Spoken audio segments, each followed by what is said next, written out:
नमस्कार फ्रेंड्स, स्वागत है आपका आपके अपने YouTube channel GK to job में। आज की वीडियो में हम इतिहास के 25 अति महत्वपूर्ण प्रश्नों को डिस्कस करेंगे। ये सभी प्रश्न आगे आने वाले कॉम्पिटिटिव एग्जाम के लिए बहुत इंपॉर्टेंट होंगे। तो आइए शुरुआत करते हैं आज की वीडियो की इस प्रश्न के साथ। हमारा पहला प्रश्न है, लाख वक्स के नाम से किस भारतीय शासक को जाना जाता था? सही जवाब है ऑप्शन नंबर 3, कुतुबुद्दीन ऐबक, क्योंकि वह लाखों में दान कर दिया करता था। अगला प्रश्न है, भारत में गुलाम वंश का संस्थापक कौन था?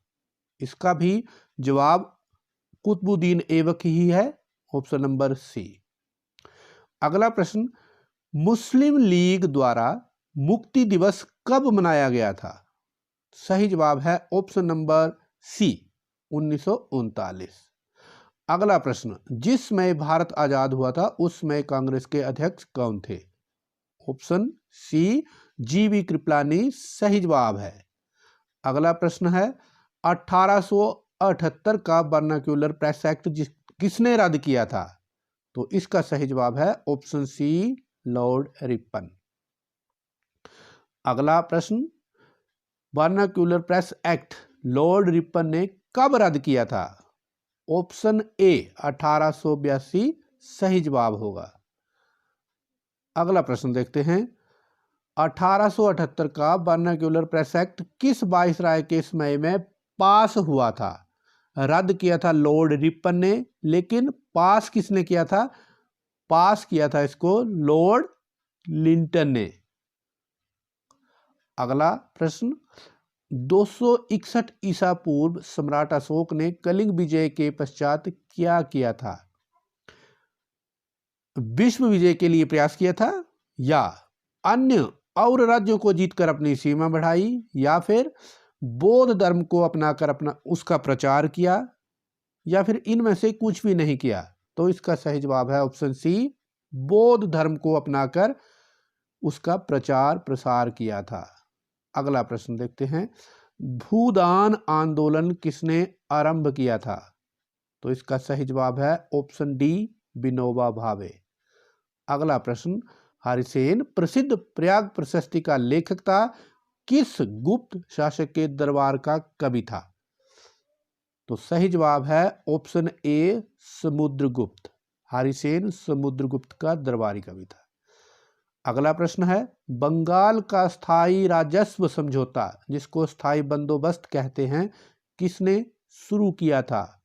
तो इसका सही जवाब है Lord Cornwallis, option D. Friends, अगले प्रश्न पे बढ़ने से पहले आपको एक बात कहना चाहता हूं कि अगर आप किसी भी कॉम्पिटिटिव एग्जाम की तैयारी कर रहे हैं और उसके लिए जीके की तैयारी करना चाहते हैं, तो आप हमारी वेबसाइट www.gk2job.com जरूर विजिट करें। यहाँ पर आपको क्विज की फॉर्म में प्रश्न मिलेंगे और प्रश्नों के बाद आपको एक क्विज मिलेगा, जिसको आप खेलकर अपना स्कोर पता कर सकते हैं। और जो प्रश्न आपने गलत जवाब दिया है, जिस प्रश्न का उत्तर, उसके सही जवाब के साथ आपको एक्सप्लेनेशन भी दी हुई होगी। अगला प्रश्न है, बंगाल का स्थायी राजस्व समझौता कब लागू किया गया था? तो इसका सही जवाब है 22 मार्च 1793, ऑप्शन बी। अगला प्रश्न, बाणभट्ट किस सम्राट के राज दरबारी कवि थे? तो सही जवाब है ऑप्शन सी, हर्षवर्धन। अगला प्रश्न, बाणभट्ट द्वारा रचित दो प्रमुख ग्रंथ, जिनमें से एक का नाम हर्षचरितम है तथा दूसरे का क्या नाम है? तो दूसरे का नाम है ऑप्शन डी, कादंबरी। अगले प्रश्न पे चलते हैं, अगर नंद वंश का अंतिम सम्राट धनानंद था, तो इस वंश का संस्थापक सम्राट कौन था? सही जवाब है ऑप्शन ए, महापद्मनंद। अगले प्रश्न पे चलते हैं, स्वतंत्र भारत के प्रथम भारतीय गवर्नर जनरल कौन थे? लॉर्ड माउंटबेटन, चक्रवर्ती राजगोपालाचारी, पंडित जवाहरलाल नेहरू, या डॉक्टर राजेंद्र प्रसाद? तो देखिए, लॉर्ड माउंटबेटन जो थे वो स्वतंत्र भारत के गवर्नर जनरल थे, लेकिन अगर बात की जाए प्रथम भारतीय गवर्नर जनरल की तो वो थे सी गोपालाचारी। तो यहां पर पूछा है स्वतंत्र भारत के प्रथम भारतीय पूछा है। जब भारतीय शब्द आएगा तो हमने चक्रवर्ती राजगोपालाचारी ऑप्शन बी देखना है।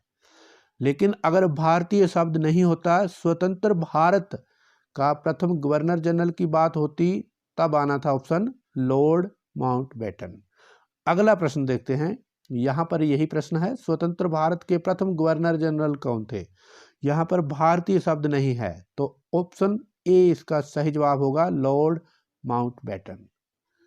अगला प्रश्न, लोधी वंश का संस्थापक कौन था। सही जवाब है बहलोल लोधी, ऑप्शन सी। अगला प्रश्न, लोधी वंश ने दिल्ली सल्तनत पर कब से कब तक शासन किया। तो इसमें से सही जवाब है ऑप्शन बी, 1451 से लेकर 1526 तक।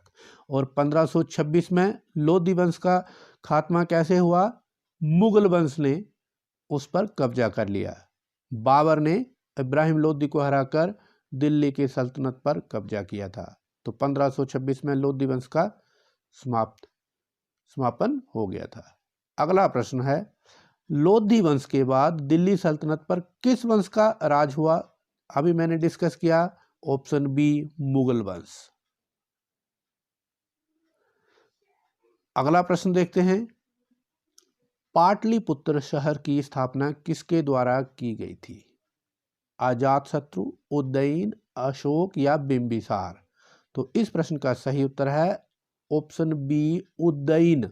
पाटलिपुत्र की स्थापना उदयन ने की थी। इसी से जुड़ा हुआ अगला प्रश्न है, उदयन निम्न में से किसके उत्तराधिकारी थे। तो इसका सही जवाब होगा ऑप्शन नंबर ए, अजातशत्रु। अगला प्रश्न भी इसी से ही जुड़ा हुआ है, पाटलिपुत्र आज के समय में किस राज्य में स्थित है। मध्य प्रदेश, बिहार, उड़ीसा या कर्नाटक। सही जवाब ऑप्शन बी, बिहार। पाटलिपुत्र का आधुनिक नाम क्या है।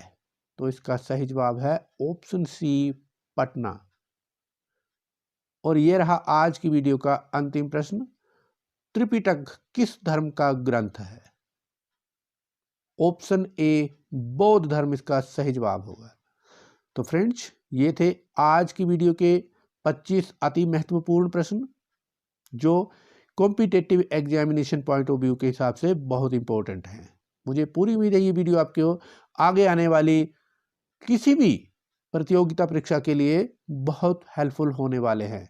तो इसी तरह और वीडियोस देखने के लिए आप हमारे चैनल GK2 जॉब को सब्सक्राइब कर लें तथा बेल आइकन प्रेस करके नोटिफिकेशन ऑल ऑन कर लें, जिससे आपको आगे आने वाली वीडियो की नोटिफिकेशन मिलती रहेगी। Thank you very much.